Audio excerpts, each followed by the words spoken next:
ამ რამდენიმე წუთიან ვიდეოში გაიგებ იმაზე მეც ბიზნესის მარკეტინგის გაყიდვების და ზოგადად ბევრ რაღაცის შესახებ, ვიდრე უნივერსიტეტში მრავალწლიანი სწავლებით და რთული ახსნებით და რაღაცებით. რა მიქონდათ ჩვენს წინაპრებს ტყეში მაგალითად ან ყანაში იმისთვის რომ ნებისმიერ უსწორმასწორო ზედაპირზე შეძლებოდათ ყარად დაჯდომა.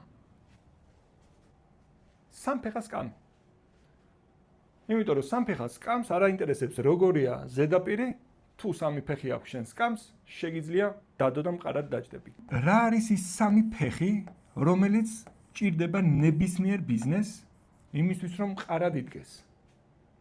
ამ სამიდან ერთ-ერთი ფეხი რომ გამოაცალო, მთლიანი სკამი გახდება უსარგებლო. მთლიანი ბიზნესი გახდება უშედეგო. ახლა ჩვენ რო ვთქვათ, რომ იცი რა, იმდანად კაი სკამია, აი ესეთი მყარი მუხისაა, იმდანად ძვირფასია, იმდანად ლამაზია და ასე შემდეგ, რომ ამ სკამს მაინც შეუძლია მყარად იდგეს ორ ფეხზე თავს მოვიტყუებთ, იმიტომ რომ არანაირი მნიშვნელობა არ აქვს, ძვირფასია, ლამაზია თუ ესეთია თუ ისეთია, თუ სამიდან ერთ-ერთი ფეხი აკლია, გადააგდე. არანაირი მნიშვნელობა არ აქვს შენი ბიზნესი ესეთია, ისეთია, გიყვარს, მაგარს ქმნის, ხარისხიანს ქმნის თუ ასე შემდეგ, თუ სამიდან ერთი ფეხი აკლია, გადააგდე. არა, არ გადააგდო, უბრალოდ ფეხი შეუყუდე.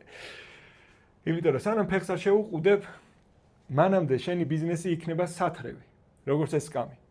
მაგრამ როცა სამივე ფეხზე მყარად დააყენებ, შენი ბიზნესი იქნება ის საყრდენი, რომელზეც შეგიძლია ერთი ადგილით ჩამოდო, მაშინაც კი როცა ირგვლივ ყველაფერი უსწორმასწოროა.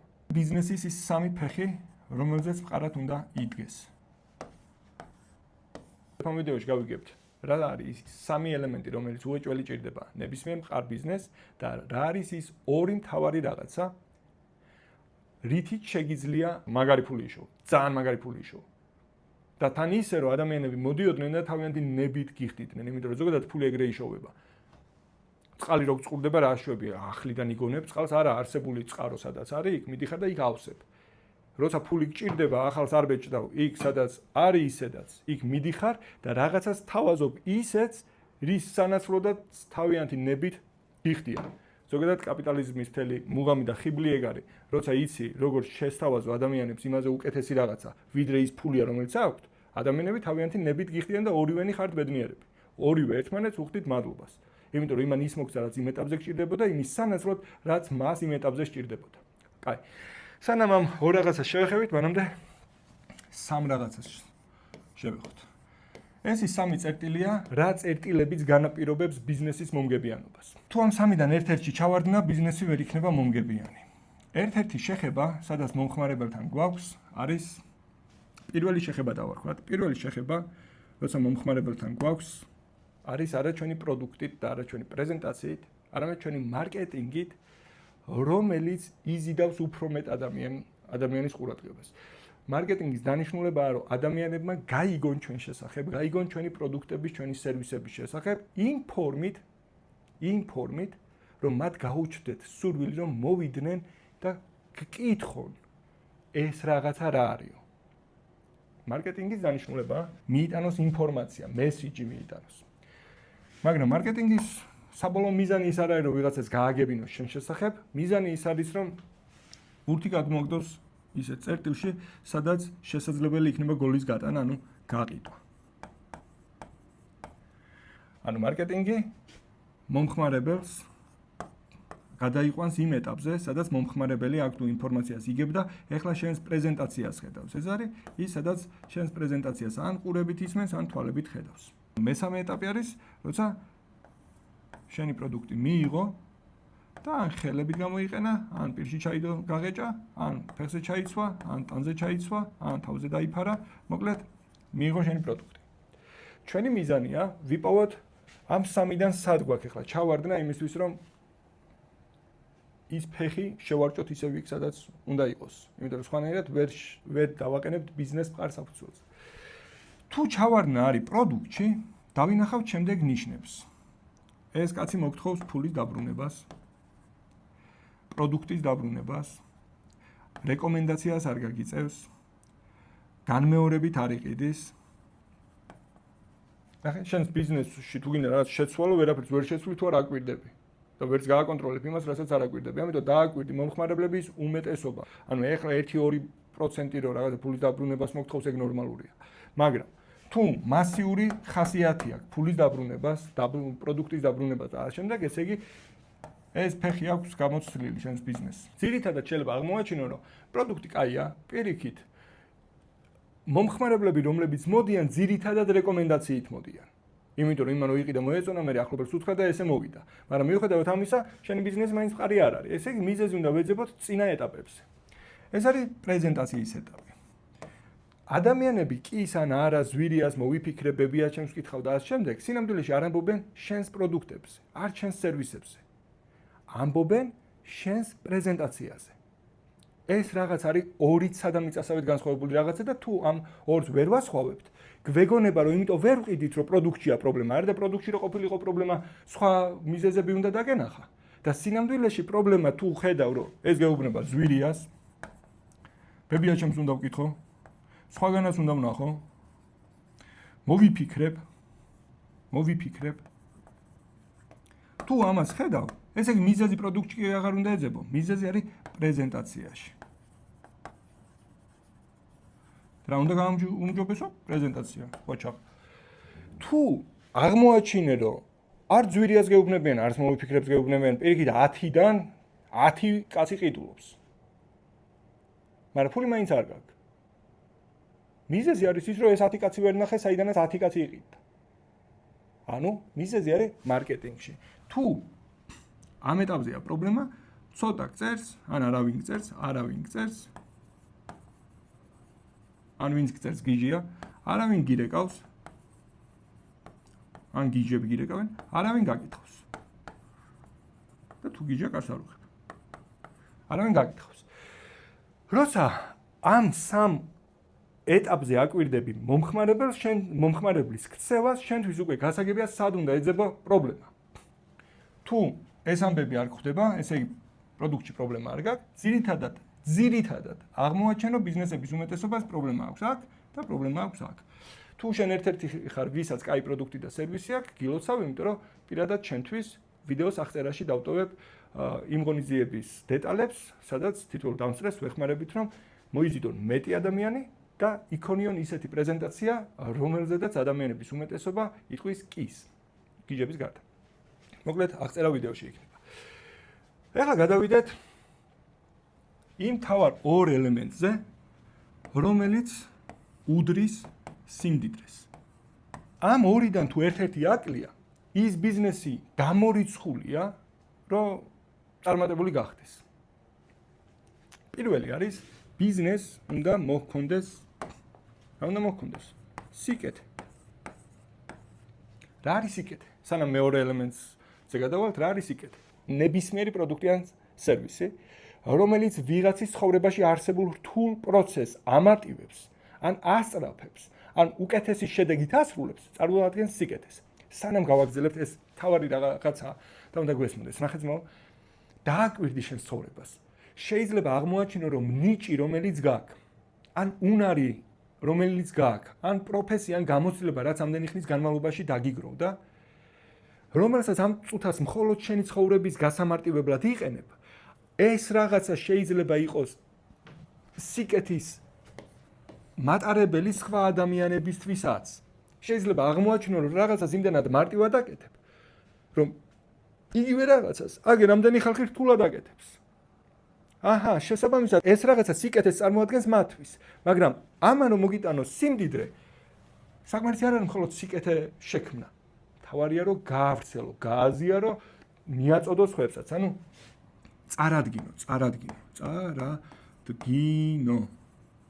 ეხლა იმდენად საინტერესო თემებს შევეხებით, რომ ამ რამდენიმე წუთიან ვიდეოში გაიგებ იმაზე მეც ბიზნესის, მარკეტინგის, გაყიდვების და ზოგადად ბევრი რაღაცის შესახებ, ვიდრე უნივერსიტეტში მრავალწლიანი სწავლებით და რთული ახსნებით და რაღაცებით. ესე იგი, მოდი, სანამ გავაგრძელებთ. სიმდიდრე იქმნება მაშინ, როდესაც შენი პროდუქტით ან სერვისით მოგაქვს სიკეთე და ამ სიკეთეს ამრავლებ. იფიქრე ამაზე. სიმდიდრე იქმნება მაშინ, როცა შენი პროდუქტით ან სერვისით უნარით გამოსვლებით სულ ერთია, მოგაქვს სიკეთე და ამ სიკეთეს ამრავლებ. მთელი დარჩენილი მონაკვეთი მინდა რომ ამაზე იფიქრო. ამ ორიდან ერთ-ერთი რომ გამოვაკლო, სიმდიდრეს ვერ მიიღებ. იმიტომ რომ რაც ამდა მაგარი წარმომადგენელი იყო, მაგარი იყო პრეზენტაციაში, მაგარი იყო გაყიდვაში, თუ არაფერი კაი სათქმელი და გასაყიდი რა უნდა წარმოადგინო, ხო?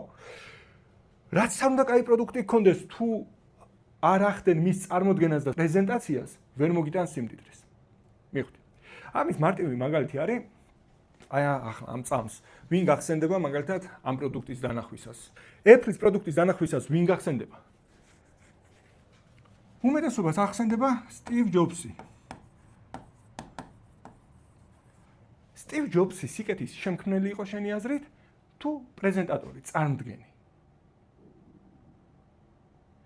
ვინ იყო ის ადამიანი, რომელმაც ეს სიკეთე შექმნა, რომელმაც თქვა რომ იცი რა, მოდი ეს რთული რაღაცა კომპიუტერული ციფრული პროცესები გავხადოთ უფრო მარტივად ხელმისაწვდომი ადამიანებისთვის. მოდი ესეც სიკეთე შევქმნათ. ადამიანები 1000 სიმღერას ეხლაც უსმენენ, მაგრამ ხან კასეტით, ხან იქ გადაწერე, ხან დისკზე, ხან ვოქმენით, ხან პლეიერით, ხან რაღაცით. მოდი გავაკეთოთ რაღაცა, რომელიც 1000 სიმღერას მოათავსებს Swiss ჯიბეში. ვინ იყო ეგ ადამიანი, ვინც ეგ შექმნა? ეგ ადამიანი საერთოდ არ იყო Steve Jobs-ი. იყო Steve Wozniak-ი, რომელიც დღემდე ცოცხალია, მაგრამ ძალიან ცოტა მიცის. ეს იყო ვინც სიკეთე შექმნა და ეს იყო ვინც ეს სიკეთე წარადგინა. იმიტომ რომ Steve Jobs-ი იყო ადამიანი, რომელსაც ჰქონდა უნარი, რომ ერთ წერტილში დაეფოკუსებინა 100,000-ობით ადამიანი. რაღაცა დაეჭირა ხელში და 100,000-ობით ადამიანის თვალები და ყურები ამ ერთ წერტილში დაეფოკუსებინა. და მანამ შეენარჩუნებინა მათი ფოკუსი, სანამ მათში არ წარმოქმნიდა ემოციას და სურვილს. იმდენად ძლიერს, რომ ეს ადამიანები მიდიოდნენ და რიგში დგებოდნენ იმ პროდუქტის საყიდლად, რომელიც ჯერ არც იყო შექმნილი ან გამოსული. ნახე, უნდა გვესმოდეს, რომ Steve Jobs იყო პრეზენტატორი. Steve Jobs არ იყო სიკეთის შემქმნელი. სიკეთის შემქმნელი იყო სხვა, მაგრამ იმის გამო, რომ ვიღაცამ შექმნა სიკეთე და ვიღაცამ წარადგინა, მოიტანა სიმდიდრე. რას ვსწავლობთ ამ მაგალითიდან? მე არ მიყვარს რაღაცა ზე მაგალითები, რომლიდანაც ჩვეულებრივი ხალხი ვერაფერს ვერ სწავლობს. და აღფრთოვანებულია, რომ რა მაგარი რაღაცა ქნა იმან და მე ის რომ დავაკვირდეთ ჩვენს თავებს. ხშირ შემთხვევაში აღმოვაჩენთ, რომ ჩვენ ძლიერ მხარეს წარმოადგენს ან სიკეთეების შექმნა ნიჭი გაქვს შეიძლება ისეთი, რომ შეგიძლია რაღაცა რთულს რო დაინახავ. გონება ეგრევე კარნახობს ეგ რაღაცა მარტივად როგორ გაკეთდეს. ესე იგი, მოწოდებით ხარ ადამიანი, ვისაც სიკეთის შექმნა შეუძლია. შეიძლება აღმოაჩინო, რომ ეგეთი ნიჭი არ გაქვს, რომ რაღაცები გაამარტივო და შექმნა, მაგრამ შეგიძლია რთული რაღაცები მარტივად წარადგინო. მე მაგალითად ეგ ტიპი ვარ, მე თუ რაღაცა გამაგებინე, რაც არ უნდა რთული იყოს, თუ გავიგე, მე ამ რთულს მარტივად ისე ავხსნი, რომ მეხუთე კლასელი ბავშვიც გაიგებს. შეიძლება აღმოაჩინო, რომ ორივე უნარი გაქვს, ორივე ნიჭი გაქვს. მაგრამ ერთ-ერთი დომინანტურია და მეორე რეცესიული. მაგალითად, გაქვს უნარი, რომ სისტემებით შექმნა რაღაც პროცესებიც გაამარტივო და თან ეს კარგადაც წარადგინო. მაგრამ დააკვირდი, რომელ პროცესს გააქვს შენგან ენერგია და რომელს შემოაქვს ენერგია, რომელიც გავსებს ენერგიით. მაგალითად, მე ორივე გამომდის, მიყვარს რაღაც სისტემების აწყობაც, მაგრამ თუ დავაკვირდები, როცა პრეზენტაციით ვარ დაკავებული და ადამიანებს ველაპარაკები იმის შესახებ, თუ როგორი სიკეთე არსებობს მათთვის, ეს ენერგიით მავსებს. როცა დაკავებული ვარ გაყიდვის პროცესით, ეს ენერგიით მავსებს. როცა დაკავებული ვარ ადამიანებს დავანახო რა არსებობს მისთვის ისეთი, რითიც შეუძლია მისი ცხოვრება უკეთესი გახდეს, ეს ენერგიით მავსებს. ამიტომ მე ძირითადად ვცდილობ, რომ ჩემი რესურსი დავხარჯო წარდგენის მიმართულებით. უკეთესი პრეზენტატორი გავხდე. თუმცა თუ გზა დამჭირდა, რომ რაღაცა მარტივი მოვიფიქრო, რაც გაამარტივებს ამ პროცესს. დროს ხარჯავ იმისთვის, რომ რაღაცები გავამარტივო, რაც უნდა გამომადგეს. რისი თქმა მინდა? თუ ახლა ფლობ რაღაცა პროდუქტს, რაღაცა სერვისს, ნიჭს, უნარს ან გამოცდილებას, რომელსაც სიკეთე მოაქვს სხვისთვის, იმისთვის, რომ ამ სიკეთემ მოგიტანოს სიმდიდრე, ეს სიკეთე უნდა იყოს გაზიარებული და წარდგენილი სხვებისთვის. რაც იმას ნიშნავს, რომ თუ შენ ხარ Steve Wozniak-ი, რომელიც ქმნის სიკეთეს, შენ გჭირდება მეორე ადამიანი, რომლის ძლიერი მხარე არის პრეზენტატორობა, წარდგენა, გაცნობა და ასე შემდეგ. კომპანიები, რომლებიც რაღაცა კარგს ქმნიან, პირველი ვისაც ეძებენ, არიან გაყიდვების თანამშრომლები. რატო? იმიტომ რომ თუ მაგალითად შენი კომპანია ახლა გამოიმუშავებს მილიონს და ამის უკან დგას 10 ადამიანი, რომელიც ყიდის, ესე იგი ეს მილიონი უდრის ამ 10 ადამიანის შედეგს. აქედან რომ შენ 5 წაგივიდეს, დიდი ალბათობით რაც მოხდება, რაღაც პერიოდის მერე 500,000-ზე ჩამოხვალ. რაც იმას ნიშნავს, რომ თუ გაამრავლებ და 100 კაცი გეყოლება მაგარი პრეზენტატორი, 100 კაცი გყავს, წარმოიდგინე, რომელმაც იცის, როგორ მოახდინოს შენი პროდუქტის პრეზენტაცია. აქ რაც მოხდება ახლა 10 მილიონზე. რისი თქმა მინდა? იპოვე შენი ძლიერი მხარე და როცა იპოვი, მერე იპოვე ადამიანი, ვის ძლიერ მხარესაც წარმოადგენს ის, რაც შენთვის სუსტი მხარეა. მე მაგალითად აღმოვაჩინე, რომ უნარი მაქვს რაღაცა რთული გავიგო და მარტივად ვილაპარაკო და აღმოვაჩინე, რომ ბაზარზე არსებობენ ადამიანები, ვისაც გაყიდვების პროცესი ძალიან ერთულებად და რთულად გამოსდის. მათ შორის იმ ადამიანებსაც, ვინც გაყიდვებით არიან დაკავებულები. და დავაკავშირე მე, თუ მაქვს უნარი, რომ რაღაცა რთული მარტივად ავხსნა და აგერა ადამიანები, რომლებიც რთულად აკეთებენ და მე შემიძლია რომ მარტივად ავხსნა, უბრალოდ რაც უნდა გავაკეთო, უნდა გავხდე მარტივად საპოვნელი და უთხრა ადამიანებს, რომ თუ კაი პროდუქტი გაქვს და სერვისი გაქვს, მაგრამ ვერ ახერხებს მარტივად გააგებინო სხვას, დაგეხმარები, იმიტომ რომ მხოლოდ ეგ ერთი რაღაცა გაშორებს. რა უნდა გვესმოდეს ბიზნესზე, მანამ სანამ შევიჭრებით იმ როლებში, რომ რა მაგარია გაყიდვა თუ ვიცი, ფულს ვიშოვე. ნახე ძმაო, ნახე. ჯერ კარგად უნდა გვესმოდეს რა არის სიმდიდრე. ვისი თვისებაა? ვისი ატრიბუტია, ეგ უნდა გვესმოდეს. იმიტომ რომ თუ სიმდიდრეში სხვადასხვა რაღაცას ვგულისხმობთ, ვილაპარაკებ სხვა რაღაცაზე და შენ გაიგებ სულ სხვა რაღაცას. სიმდიდრე არის ღვთის ატრიბუტი, ღვთაებრივი მდგომარეობა. ცოტა უცნაური გადასვლა გამოვიდა ხა? სიმდიდრე არის ღვთაებრივი მდგომარეობა. სიღატაკე, შიმშილი, უბედურება, დედისციოკი არ არის ღვთაებრივი მდგომარეობა. ეგ ის არის, რაც ღვთის მტერმა განიზრახა, რომ მოეტანა დედამიწაზე. როცა ადრე არ მახსოვს ძველახმაში სახელებს ვერ მიმახსოვრებ, თუ ძალიან ბობოლა ტიპი არისო რა. შეიძლება შენ გახსოვდეს. ერთმა მეორე გაგზავნა მესამესთან და უთხრა, რომ იმის შვილსო, გოგოსო, უთხარიო, რომ ჩემ შვილს გამოყვეს ცოლადო. და იმან კითხა, ვინ არისო? მამამისიო. მამამისიო ძალიან დიდარი არისო, ოქროთიო, ვერცხლითო, პირუტყვითო, საქონლითო, მსახურებითო. ძალიან დიდარიაო. და მამამისმა უთხრა, რომ რა კი ეგეთი მდიდარია, ესე იგი ღვთის მორჩილი ყოფილაო. ადრე ადამიანებს ესმოდათ, რომ სიმდიდრე იყო ღვთის ატრიბუტი და თუ იყავი მდიდარი, ესე იგი ღმერთმა ხელი მოგიმართა. მაგრამ მე რანაირად გადავწყვიტო, ამ კაცმა უთხრა, მე ხوار მოყვებით ცოლად თუ ჩემ შვილსაც ვკითხოთ. და მოვიდა ეს გოგო და კი უთხრეს ამასაც, რომ შენი ცოლობა უნდაო, მოკლედ ესეთი კაცის შვილსო და ვინ არისო ეგ კაციო და დიდარია ოქროთიო, ვერცხლითო, საქონლითო, პირუტყვითო, მსახურებითო. და ამ გოგომაც იგივე დასკვნა გააკეთა. ღვთის მორჩილი ყოფილა და ღვთის მოსაწვენი კაცი ყოფილა და ვართ როგორ ვეტყვიო. ნახე, სიმდიდრე ყოველთვის იყო ღვთის ატრიბუტი. უბრალოდ მე თელი ძალისხმევა მოხმარდა იმას, რომ ადამიანებს რამსები აგურეოდა და სიღატაკე გონოდა ღვთაებრივი, შიმშილობა გონოდა სულიერება და სიმდიდრე გონოდა უნამუსობა, სიხარბე, მამაძაღლობა და ვირიშვილობა. სინამდვილეში პირიქით იყო. მოკლედ, აი ამ პირიქითზე ვლაპარაკობ. თუ შენი მიზანი არ არის იყო მდიდარი, ვერ დაგეხმარები, თუ შენი მიზანი არ არის რომ შექმნა სიკეთე, გაავრცელო და ამან მოგიტანო სიმდიდრე, ვერ დაგეხმარები. იმიტომ რომ როცა აი ეს ორი რაღაცა გვესმის, მეორე რა იყო? პრეზენტაცია, ხო? კომუნიკაცია დავარქვათ. კომუნიკაცია და პირველი რა იყო? სიკეთის შექმნა. ეს ორივე ღვთაებრივი თვისებაა. გიფიქრე ამაზე?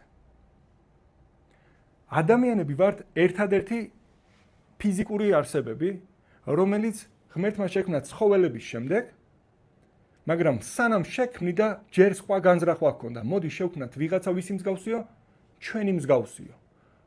დავაი მაგარი აზრიაო და შექმნა ადამიანი. მაგრამ ადამიანი ძალიან გავს სხვა ძუძუმწოვარ არსებებსაც, ცხოველებსაც გავს.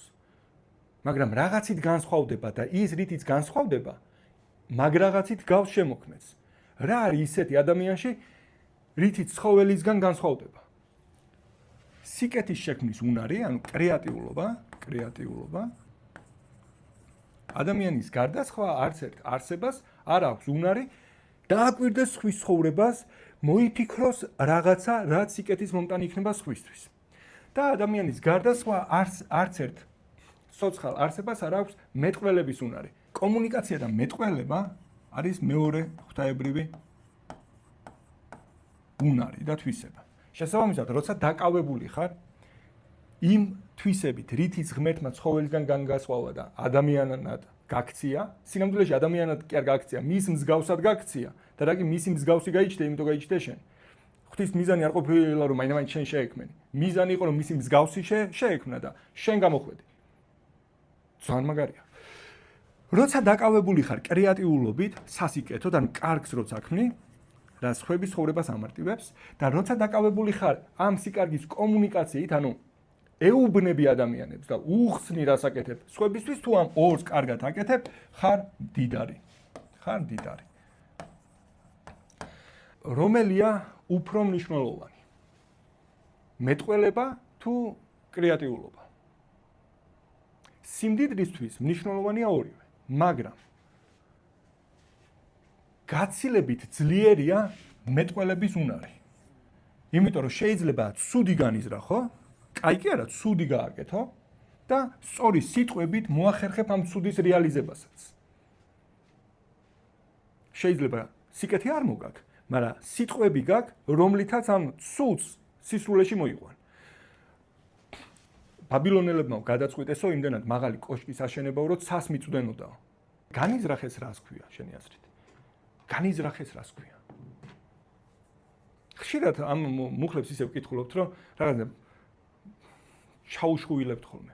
განიზრახეს რას ქვია? განიზრახეს ნიშნავს, რომ ვიღაცა ადამიანებმა გონებაში წარმოიდგინეს რაღაცა და გონების თვალით დაინახეს რაღაცა, რაც ფიზიკურ რეალურ სამყაროში ჯერ არ არსებობს. დააკვირდე? ეს არის ადამიანი და ამ ადამიანმა რაღაცა წარმოიდგინა, დაინახა. ეს რაც დაინახა ფიზიკურ სამყაროში არ არსებობს. მაგრამ რა კი დაინახა და განიზრახა, რომ ის რაც დაინახა ფიზიკურ სამყაროში შექმნას. მას ჭირდება ილაპარაკოს, სიტყვები ჭირდება. და თუ სიტყვებს სწორად შეარჩევს, მისი განზრახვა რეალობად იქცევა. არის ფიქრო ახლა ბაბილონელებზე ვლაპარაკობ. ნებისმიერი პროდუქტი, რომელიც შეიძლება ხელში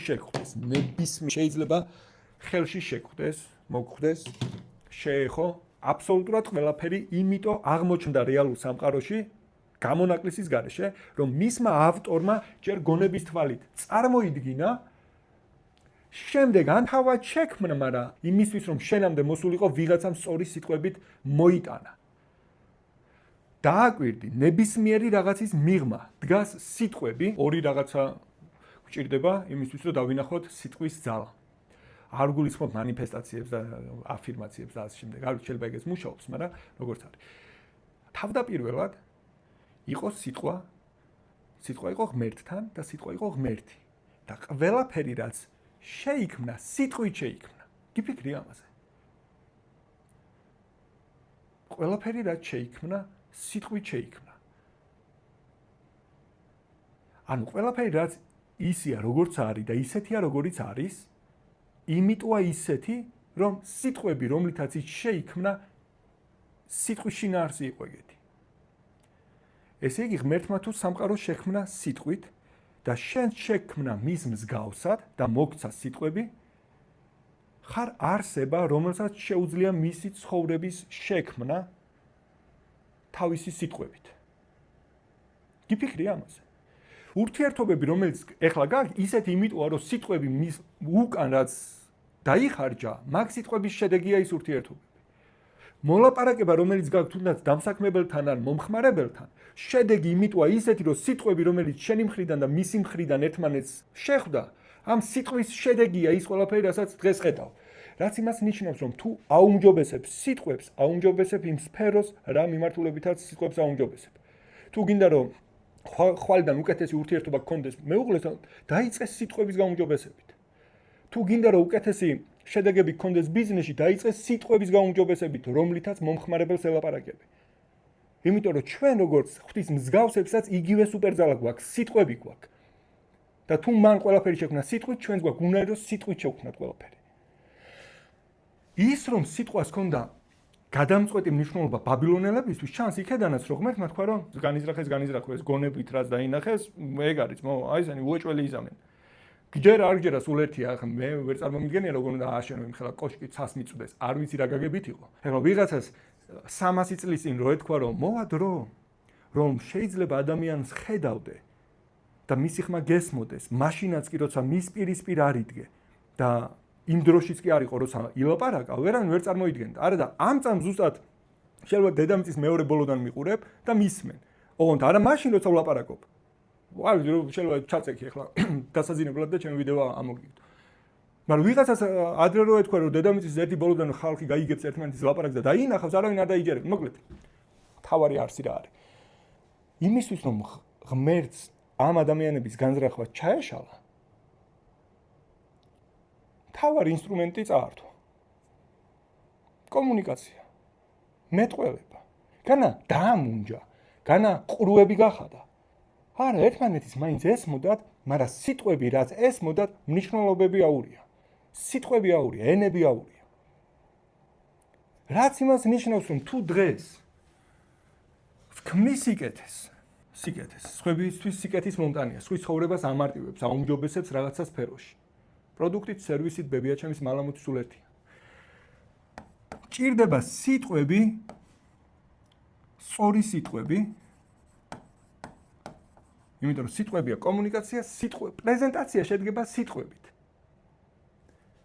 და თუ ამას სწორად ვაკეთებ, მოაქვს სიმდიდრე. გიფიქრი ამაზე. იმდენად მნიშვნელოვანი თვისება კომუნიკაცია და ლაპარაკი ადამიანისთვის, რომ განათლების სისტემა, რომლის მიზანია რომ შექმნას ღარიბი საზოგადოება, გვიჟის ლაპარაკის გამო, გადალაპარაკების გამო, ხმის ამოღების გამო სკოლაში. ლაპარაკობ. განათლების სისტემის მიზანი არ არის რომ შექმნას ღვთის მსგავსი არსებები, რომლებიც გამდიდრდებიან სიკეთის შექმნით და გავრცელებით და პრეზენტაციით. განათლების სისტემის მიზანია შექმნას ცხოველებით მომუშავე არსებები, რომლებიც მთელი დღე და ყოველ დღე დაკავებულები იქნებიან საქმით, რომელიც გააღარიბებს. ამიტომაც ნებისმიერი ბიზნესის დამფუძნებლის, მეწარმის, ან ზოგადად ცოცხალი ადამიანის მთავარი მიზანი უნდა იყოს გახდეს უკეთესი სიკეთეების შექმნაში, მოიფიქროს როგორ შეუძლია სხვების ცხოვრების გამარტივება, მაგრამ თუ ეგ არ შეუძლია, მოიფიქროს როგორ შეუძლია უკეთესად ლაპარაკი, როგორ შეუძლია გახდეს უკეთესი პრეზენტატორი, როგორ შეუძლია გახდეს უკეთესი მესიჯის მიმტანი. ქრისტეს ლაპარაკი ესმოდა აბსოლუტურად ყველას. აბსოლუტურად ყველას. დიდარს, ღარიბს, ბოროტს, კეთილს, განათლებულს, გაუნათლებელს, ვაფშე ყველას ესმოდა. იმიტომ რომ ამ ადამიანს შეეძლო ყველაზე რთული საკითხები, სულიერი საკითხები, ზეციური საკითხები, როგორც გინდა დაარქვი, აეხსნა იმდენად მარტივად, რომ შეუძლებელი გამხდარიყო ვერ გაგება. შეიძლება არ მოგწონებოდა ის, რასაც გაიგებდი, მაგრამ ვერ გავიგე, ვერ იტყოდი. რატომ? იმიტომ რომ რთულს ხსნიდა მარტივად.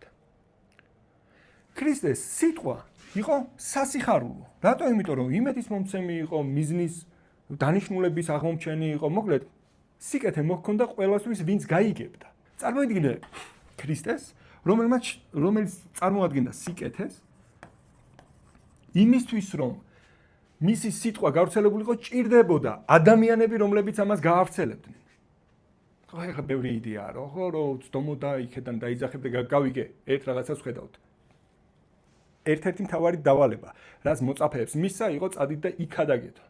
ის სიკეთე გაავრცელეთ, რაც ჩემგან მოისმენთ, წადით და იქადაგეთ. ნებისმიერი ბიზნესის თავარი დანიშნულება. ბიზნესის კი არა ადამიანის დანიშნულება არის იქონიოს ბიზნესი, რომელიც აწარმოებს სიკეთეებს და ავრცელებს და აზიარებს და მიაქვს ამ სიკეთეების შესახებ მესიჯი და ინფორმაცია სხვებთან. ადამიანის დანიშნულება შექმნა სიკეთეები გაავრცელოს და როცა ამას აკეთებ, გაგ ბიზნესი. და როცა ესეთი ბიზნესი გაქვს, შენი ბიზნესი არის სიმდიდრის მომტანი. ბევრჯერ ვახსენეთ ქრისტეს კითხეს, როგორ გავხდეთ პირველებიო და ვისაც თქვენ შორის პირველობა უნდა ყველა მსახური იყოს. თუ გინდა რომ შენი ბიზნესი გახდეს პირველი, უნდა იყოს პირველი ადამიანების მსახურებაში. რა მარტივად თქვა და რა რთულად გავიგეთ. გინდა იყო პირველი. პირველი უნდა იყო ადამიანების მსახურებაში. ანუ ქმნიდე სიკეთეს, მაგრამ თუ ქმნის სიკეთეს და ამით არ ემსახურები არავის სიმდიდრე არ გაქვს, არც პირველი არ ხარ, არც უდიდესი არ ხარ, ერთი ნაბიჯი გაშორებს. შექმენი რაღაცა კაი.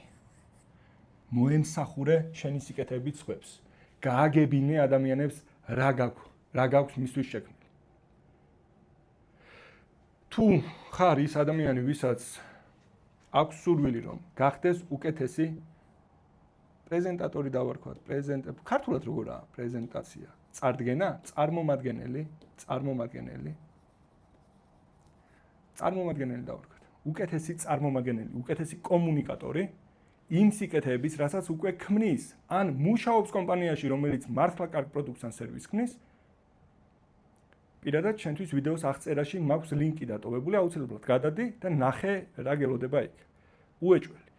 თუ შენ ხარ ბიზნესმენი, რომელიც სიკეთეებს ქმნის და უკვე გესმის, რომ შენი შემოსავალი და შენი ბიზნესის წარმატება დამოკიდებულია იმ ადამიანებზე, ვინც წარმოადგენენ შენს ბიზნესს, რომლებიც ელაპარაკებიან შენს მომხმარებლებს, რომლებიც ატარებენ პრეზენტაციებს ერთ-ერთზე ტელეფონით პირისპირ, ერთი ბევრზე თუ ასე შემდეგ, თუ უკვე გესმის, რომ თავარი გასაღები არის ყავდეს რაც შეიძლება ბევრი კარგი წარმომადგენელი, მაშინ შენს გადადი ვიდეოს აღწერაში იმ ლინკზე და ადგილი დაუკავე შენს თანამშრომლებს, რომლებიც დაკავებულები არიან შენი პროდუქტების პრეზენტაციით. თუ შენი დღე იწყება ესე, ამხნევებ თანამშრომლებს, სთხოვ რაღაცა შედეგებს, განსაკუთრებით იმათ, ვინც გაყიდვებში ან მარკეტინგში, სთხოვ რაღაცა შედეგებს, უწესებ რაღაცა გეგმას. მაგრამ ინვესტიციას არ დებ, რომ ეს ადამიანები გახადო უფრო მაგარი წარმომადგენლები. არ მინდა შენს თანამშრომლებს მოტივაცია დავუკარგო, მაგრამ ვურჩევდი შენს თანამშრომლებს, რომ ნახონ ისეთი დამსაქმებლები, რომლებიც მზად არიან, რომ დაინვესტირონ ფინანსებით და დროც მათ თანამშრომლებში, რომლებიც დაკავებულები არიან პრეზენტაციით. იმიტომ რომ სხვა შემთხვევაში ჩათვალე, რომ